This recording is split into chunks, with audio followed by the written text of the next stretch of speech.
Well, that was smooth.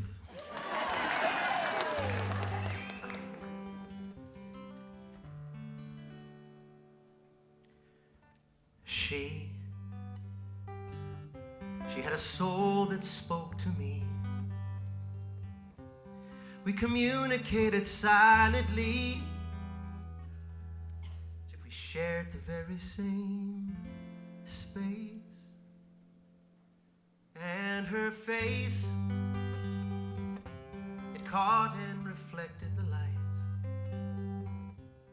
She had a certain je ne sais what, but as of yet, we hadn't met except on the internet.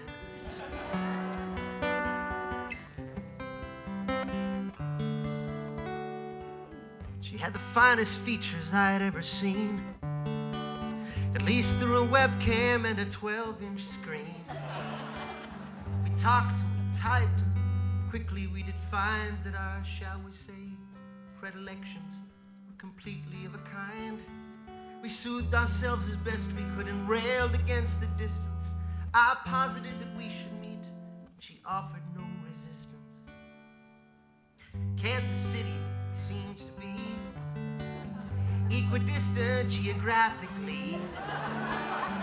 We set a date and a time to meet, and I snapped into action, the preparations to complete. I visited some local stores with age restrictions on the doors to purchase items I believed likely would be well received.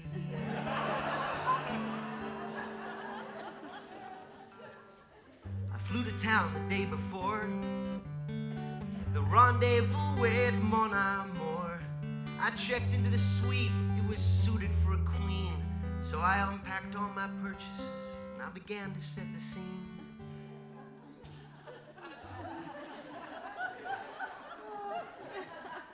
Spanish fly in the minibar, stripper pole, morning star, strap-on dongs of different angles, Benoit balls and Kegel bangles, lambskin, butterfly, dolphin and rabbit, jockstrap and nipple clamp, edible habit, enema bulb and a horse bit, and do-it-yourself Prince Albert kit. Now remember, you're supposed to really envision and be there. So if you don't really understand what I'm saying there, ask the man next to you that's groaning, and he'll clue you in as to exactly what that is.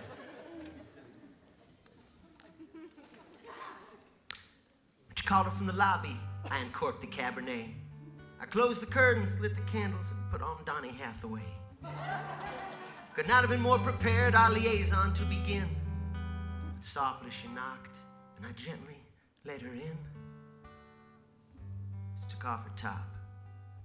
She took off her pants. And then she spent 10 minutes peeling out of her Spanx.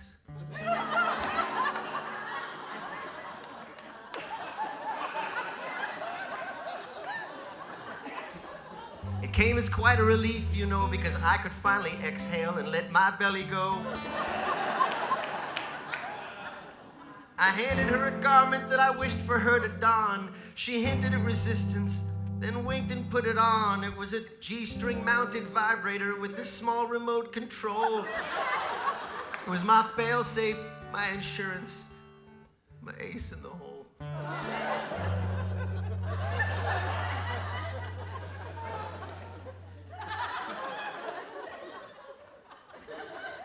We started with a reading of Tantra for the masses. Wouldn't you know, we both forgot our reading glasses. So we kind of decided to try a different tactic, because an 8-hour organism seemed a tad anticlimactic. I decided I would cuff her and trace her with a feather, but it seemed that my new lover was allergic to leather. I was fingering the remote control in my bustier pocket as she spun a split on the stripper pole and pulled her hip out of its socket. We consulted WebMD for some medical advice. I ran down the hall and came back with a bucket full of ice. With some effort, we arrived at a less painful position that we could consummate our love before we summoned a physician.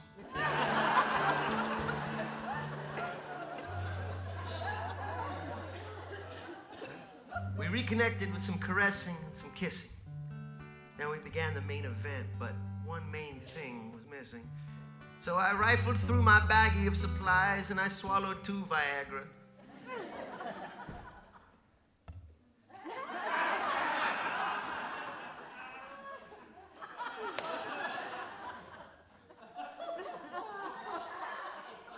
Still nothing did arise. As I relate this sorry tale, forever shall I grieve that those little blue Viagra look a lot like a leaf.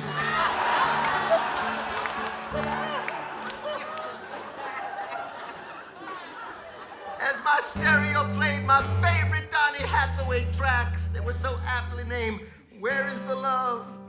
What's Going On? And To Be Ungifted and Black.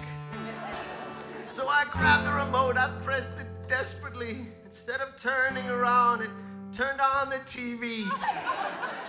There we lay watching Judge Judy juristing among the lube-encrusted ruins of my life's surely surest thing. So let this be a lesson in the form of a song. The more you try in life, the more can go wrong. All this fell apart in my hands, but ain't that always the case? For the best laid plans and the best planned lays.